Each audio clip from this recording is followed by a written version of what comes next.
বাংলার ডিজিটাল কৃষি ইউটিউব চ্যানেলে সবাইকে স্বাগত জানাই।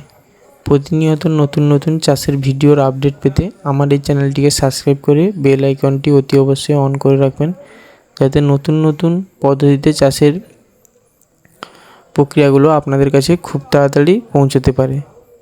তো আজকে চাষের পদ্ধতি হচ্ছে ফুলকপি চাষ।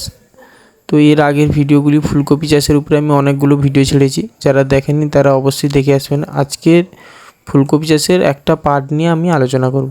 পার্টটি হচ্ছে সেচ দেওয়ার আগে এবং নিড়ানি দেওয়ার পর ফুলকপি গাছে কী সার দিতে হবে। অনেকে এই সারটা সেচ দেওয়ার পরেও দেয়, তো সেচ দেওয়ার আগে দিলে কী সুবিধা এবং পরে দিলে কী সুবিধা, এইটা আজকে আমি আলোচনা করব। তো কপি গাছের সাইজ তোমরা দেখতে পাচ্ছ, এই রকম সাইজ হলে নিড়ানি দিয়ে তোমরা কপি গাছে সেচ দিতে পারো। তো আজকে আর বেশি কথা বাড়াবো না, মূল ভিডিওতে প্রবেশ করব। এখানে আমরা কী সার প্রয়োগ করব এবং কী অনুপাতে কিভাবে প্রয়োগ করব সেটা আমি আজকে আপনাদের জানাবো।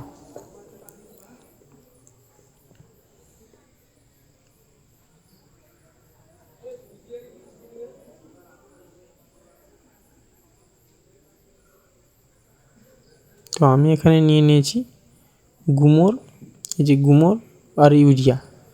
গুমর নিয়েছি 5 কিলো এবং ইউরিয়া নিয়েছি 1 কিলো। টোটাল 6 কিলো সার দেব হচ্ছে 1000 গাছে।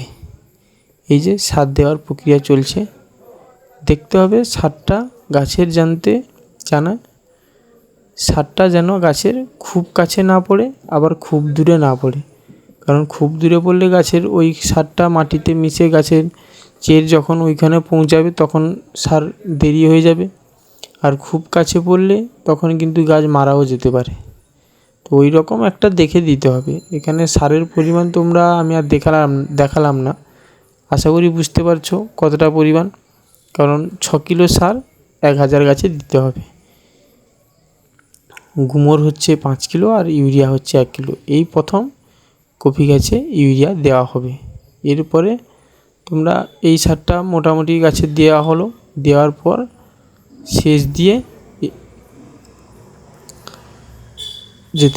দেওয়া যেতে পারে। এবারে অনেকে বলবেন এই সারটা সেচ দেওয়ার পরেও দেওয়া যেতে পারতো, কিন্তু সেচ দেওয়ার পর যদি এই সারটা দেওয়া হয় তখন কিন্তু প্রথম সেচ দেওয়ার পর কিছু কপি গাছের মাথায় কপি ধরতে শুরু করে। এখানে কপি ধরতে শুরু করেছে কিছু কপি গাছের মাথায়, তখন যদি সারটা দেওয়া হয়, তখন যদি ওই কপিগুলোর ওপরে সার পড়ে যায় এবং যদি ওগুলো ধুয়ে না দেওয়া হয় তখন কিন্তু ওই কপিটা সারের একটা দাগ থেকে যায়, তখন কিন্তু সমস্যা হতে পারে। ওই কপিটা বাজারে নিয়ে গেলে বাজারে খুব ভালো দাম পাওয়া যাবে না। এখানে আমি কপির যে জাত নিয়েছি, জাতটা হচ্ছে মার্বেল কপির জাত আর বোখরা কপির জাত।